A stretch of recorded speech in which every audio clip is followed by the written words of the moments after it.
कर हमेशा के लिए कश्मीर को अपना। और उस वक्त जब मैं बिल लेकर पार्लियामेंट में खड़ा हुआ, ये राहुल बाबा क्या भाषण करते थे कि मत हटाओ धारा 370, खून की नदियां बह जाए। अरे राहुल बाबा 5 साल हो गए, धारा 370 हटा दी, खून की नदियां छोड़ो, कंकर चलाने की किसी की हिम्मत नहीं है, कंकर चलाने की। नरेंद्र मोदी सरकार, मोदी जी ने देश को सुरक्षित करने का काम किया।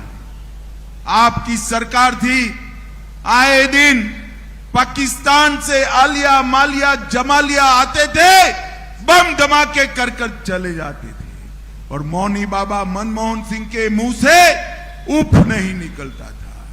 नरेंद्र मोदी जी आए, उरी और पुलवामा में हमला किया, मोदी जी ने 10 ही दिन के अंदर सर्जिकल स्ट्राइक और एयर स्ट्राइक कर पाकिस्तान के घर में घुसकर आतंकवादियों का सफाया करने का काम नरेंद्र मोदी जी ने किया। मोदी जी ने देश को सुरक्षित किया है, मोदी जी ने देश को समृद्ध किया है, मोदी जी ने देश को सम्मान दिलाने का काम किया है।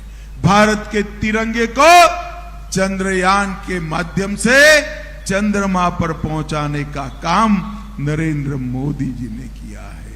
नई पार्लियामेंट बनाने का काम नरेंद्र मोदी जी ने किया है, और माताओं बहनों को 33% आरक्षण देने का काम भी नरेंद्र मोदी जी ने किया है। नरेंद्र मोदी, मुझे बताओ भाई देवता लाभ वालों, अयोध्या में राम मंदिर बनना चाहिए या नहीं बनना चाहिए? जरा जोर से बोलो, बनना चाहिए या नहीं बनना चाहिए?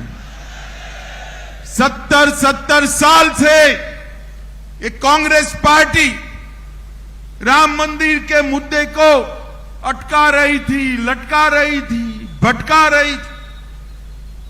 550 साल से प्रभु श्री राम अपमानित अवस्था में, नरेंद्र मोदी सरकार आई, मोदी जी ने राम मंदिर का शिलान्यास करने का काम कर दिया। और मित्रों, 2014 से 19 में पार्टी का अध्यक्ष था। ये राहुल बाबा मुझे बहुत ताने लगाते थे, कहते थे मंदिर वहीं बनाएंगे, तिथि नहीं बताएंगे। अब राहुल बाबा, ये भगवान शिव की भूमि पर मैं कहने आया हूं, 22 जनवरी 2024 को रामलल्ला की प्राण प्रतिष्ठा अयोध्या में होने वाली है। देखो आप लोग, इस बार 3 दिवाली मनानी है। एक तो मना लिए, परसों मनाया ना, 2 दिन पहले मनाया नहीं बनाया। दूसरी 3 दिसंबर को सरकार बने तब मनानी है, और तीसरी दिवाली 22 जनवरी को प्रभु श्री राम अपने मंदिर में बैठे तब मनानी। एक कांग्रेस पार्टी ने हमेशा से भारतीय संस्कृति का अपमान करने का, मोदी जी ने न केवल राम मंदिर बनाया, काशी विश्वनाथ कॉरिडोर जो औरंगजेब ने तोड़ा था उसको बनाया। बाबा महाकाल लोक सोमनाथ मंदिर सोने का बन रहा है। बद्री धाम और केदार धाम का पुनरुद्धार किया। ढेर सारी संस्कृति की विरासतों को उन्होंने पुनर्जीवित और ओजस्वी करने का काम हमारे नेता नरेंद्र मोदी जी ने किया। मित्रों, आपके सामने 2 विकल्प, एक बेटे बेटियों के लिए, भ्रष्टाचार के लिए, अपने निजी स्वार्थ के चलने वाली कांग्रेस पार्टी, और दूसरा देश को सुरक्षित, समृद्ध और देश का सम्मान बढ़ाने वाली भारतीय जनता पार्टी, नरेंद्र मोदी जी की पार्टी। माताओं, भाइयों, बहनों, में अपील करने आया हूं, इस 17 तारीख को कमल के निशान पर बटन दबाइए। एक बार एक काम करने से दो फायदा हो तो करना चाहिए या नहीं करना चाहिए? जोर से बोलो, करना चाहिए या नहीं करना चाहिए? आप एक बार कमल का निशान दबाओगे, यहां तो भाजपा सरकार बनेगी और साथ में बोनस में 24 में नरेंद्र मोदी जी भी प्रधानमंत्री बन जाए। तो करना चाहिए या नहीं करना चाहिए? जोर से बोलो, करना चाहिए या नहीं करना चाहिए? तो कमल के निशान पर बटन दबाओगे क्या? हमारे गौतम जी को जिताओगे? प्रचंड बहुमत से जिताओगे? भाजपा सरकार बनाओगे? 24 में मोदी जी को प्रधानमंत्री बनाओगे?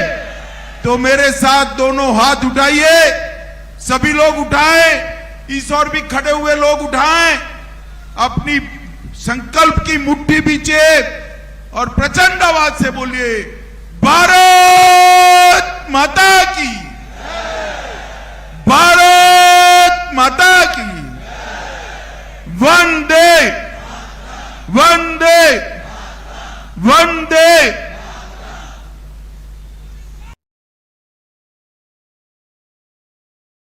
दिग्विजय की सरकार थी। पर प्रचार करने के लिए पहुंचे हुए हैं और यहां पर सभा को संबोधित अमित शाह करते हुए नजर आ रहे थे। रीवा की तस्वीरें आपको दिखा रहे थे, जहां पर अमित शाह राहुल गांधी पर निशाना साधते हुए नजर आए और साथ ही साथ 2023 नहीं 2024 का भी वे जिक्र करते नजर आए और उन्होंने कहा कि हमारे प्रत्याशी जो 2023 के लिए विधायक प्रत्याशी हैं उनको जिताएं और साथ ही साथ 2024 के लिए प्रधानमंत्री मोदी को जिताने की अपील भी उन्होंने कर डाली। राम मंदिर के मुद्दे की बात उन्होंने की कि ये पहले कहा जाता था कि मंदिर वहीं बनाएंगे लेकिन तारीख नहीं बताएंगे, ये विपक्ष का हमला होता था, लेकिन तारीख अब हम बता रहे हैं और आमंत्रित कर रहे हैं। 22 जनवरी की तारीख उन्होंने बताई और बताया कि किस तरीके से पाकिस्तान, पड़ोसी मुल्क पाकिस्तान जो है उसकी जो आतंकी कार्रवाई हो रही थी वहाँ से उसको करारा जवाब दिया गया। धारा 370 जो है वो हटाई गई और इसको हटाने का काम जो है केंद्र सरकार की तरफ से किया गया है।